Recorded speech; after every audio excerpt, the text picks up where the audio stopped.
So we are ready to start staining and glaze the crown here. Before we start, I'm just quickly show you some products. By the way, we are using these Amprex Universal Shades and Stains from the Ivoclar. This is the Object Fix, and this is a putty, as you can see here. This material is not for staining or glazing, but it's really good to fix the crown. This is small little attachment over here. So I have this Object Fix right here on the bottom, on the inner surface. And the idea is to put the crown on this plate here before I put in the oven. So once the crown is done, the staining is done, I'm going to put over here and put inside the oven. It is also a good thing to hold the crown in position by the time I'm doing the staining. So I have perfect control using my brush, and I can do all the staining here while I'm holding the crown. And over here we have quickly, just want to show you that we are also using some stains. The first one I want to show is this blue one, or the incisor one. This is really helpful if you're doing anterior crowns that you have to create an incisal effect, or if you're doing, in this case here, a posterior molar. And as I mentioned before, you're going to do some staining on the tip of each cusp, just in order to create a more natural aspect. And I have the blue one right over here, just a tiny small portion. That's all I need. The next one I have is this brown staining, dark brown staining. And this one here is really helpful, as I mentioned before, that we are pretending that this patient has more staining on the adjacent teeth, on the central fossa. So this brown staining, I can use my exploder and I can create more natural aspect, just simulating the central and accessory groove. You see a little bit more staining there. The next one is the regular universal glaze paste. This is the one that I'm applying on all the areas on my crown, and it's going to create a very shiny and bright surface. And the last one is the A2, A3, and A3.5. is a light brown staining. Remember that I mentioned that here we are going to try to create a more darker cervical area, just compared to the adjacent teeth, or we are pretending that this patient is a senior patient and you're going to do a staining on the cervical surface area. So all the shades are here now. We have blue, dark brown, regular glaze, and the light brown. In order to use those shades, you need to mix it up with this liquid here. This is a universal glaze and staining liquid. So I just put a drop here, that's all you need. You don't need more than that. And this kit here comes with this small brush. It's an Ivoclar 00 brush. So this is going to be helpful to apply the staining on the crown.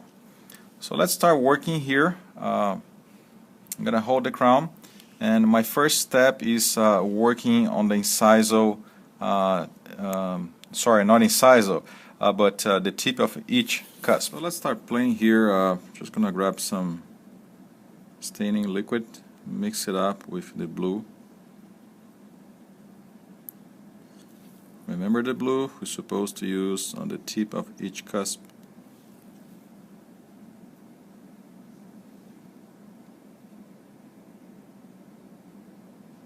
So we have 3 cusps here, in case you're wondering. On the first molar.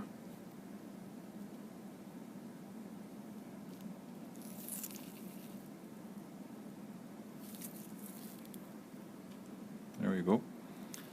And let's see if I can play now with the brown one.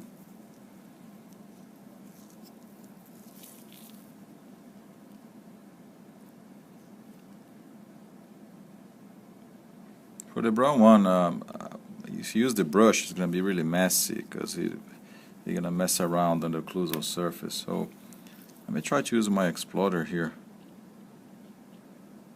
just because I need just a tiny little bit of brown.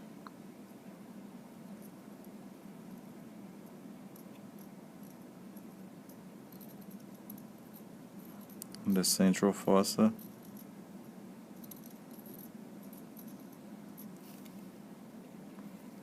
Careful not putting too much.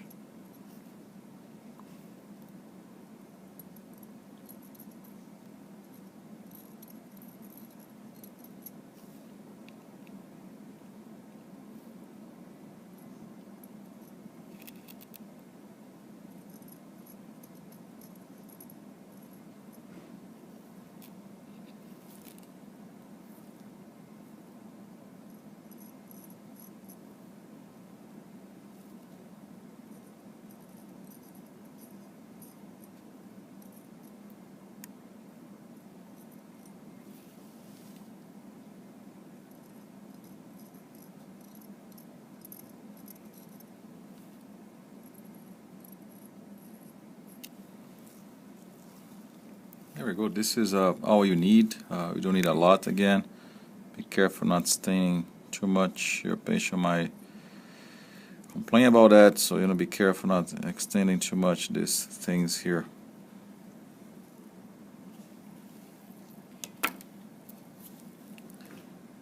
And now I'm just cleaning it up with the brush. I'm going to start using the regular glazing.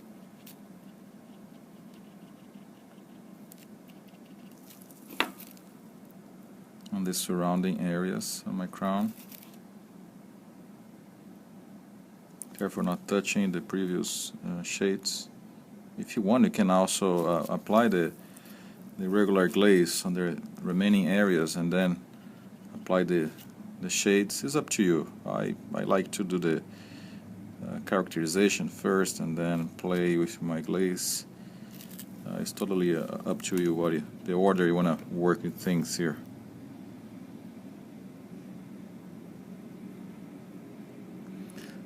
Sometimes students ask me the question that how many layers do you need for staining.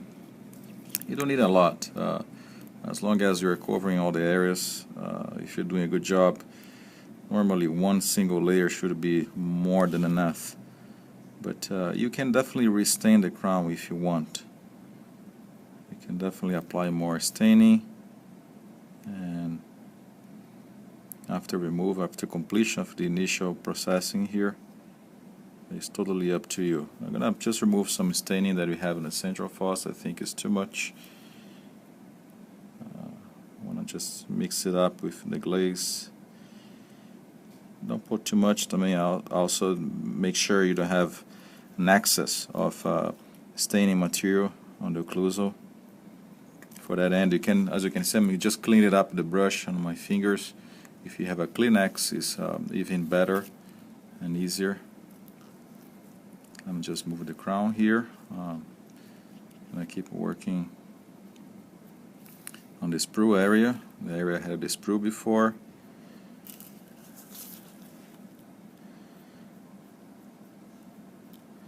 And by the way, this is something that you should train your assistant, your staff, so they can do that for you. You don't have to spend time. So by the time they're doing the staining for you, you're already having another patient in your chair, perhaps doing another Cerec, another CAD-CAM. So there we go. Looks, my opinion, looks beautiful. We do have too much blue here. I'm gonna just shave it down just a tiny little bit.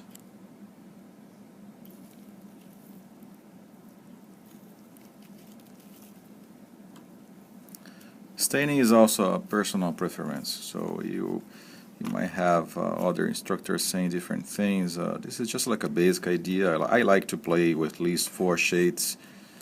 For me, it's the minimum necessary shades that you need for a decent anatomy or a decent characterization.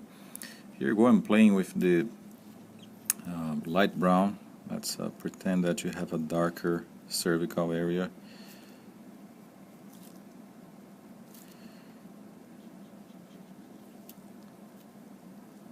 Just a little bit. You don't have to do too much here. I just want to spread out some more darker shade.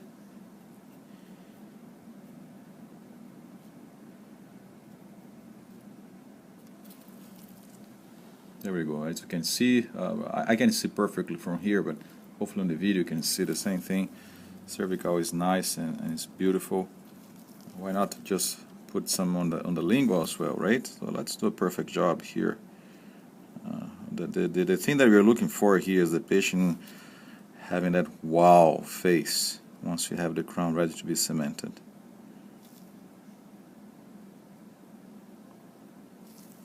There we go. It's beautiful. It's darker on the cervical. Don't worry about the margins there. We're gonna remove that later on. I think I put too much here on the lingual. I can just dry my brush and remove the excess.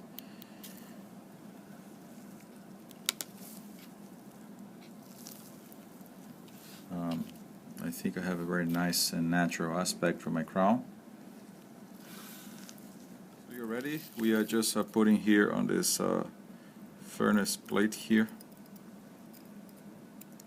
It is also a holder.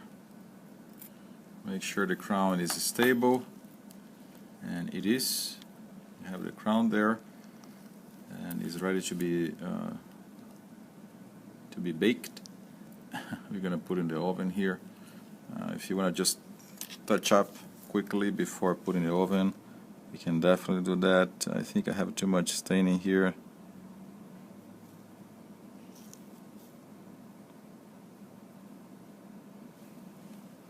There we go, just a tiny little bit on the central fossa there. It's darker on the cervical, on the lingual. It's darker, hopefully you can see, oops, sorry, on the facial. And we are all set. So this is the Ivoclar Empress furnace, and you're going to put the crown inside there. Now open the oven. Right now it's about 400 degrees here, so you have to be very, very careful not burning your hands. So I'm using this special instrument. Crown is there, it's ready to go. I'm going to press start, and so this is the time that we need for glazing this crown here. So it's about 12 minutes, and hopefully you can see that the temp here is just increasing.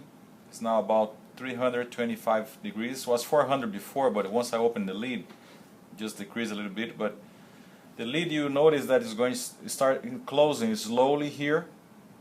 You don't want to close at once, otherwise it might crack the crown. There we go.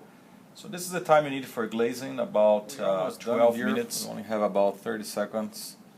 And as you can see, we have reached about 750 degrees, actually 790 degrees, just decreasing a little bit fast. And here's the crown. So you want to make sure that the crown now is going to cool off before you touch it and before you remove the object fixed. You need about 5 minutes in a clinical situation to wait before you take the crown out of the furnace. What you can do is you can just put aside here.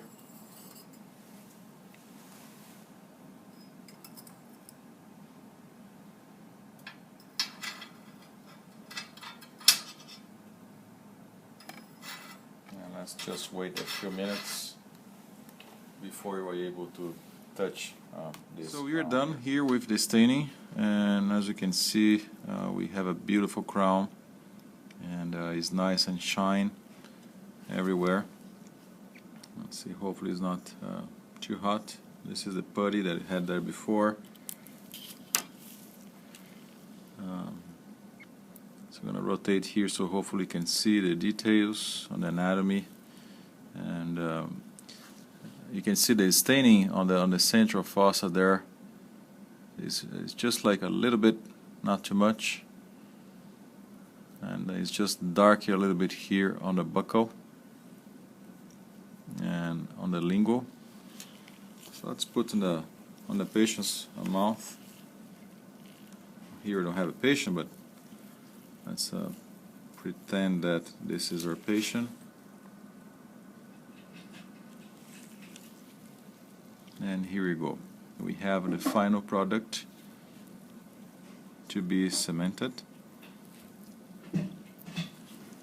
It is a very good quality crown in terms of shade. You can see the anatomy now is shining. It's really similar, or could be really similar to the adjacent teeth.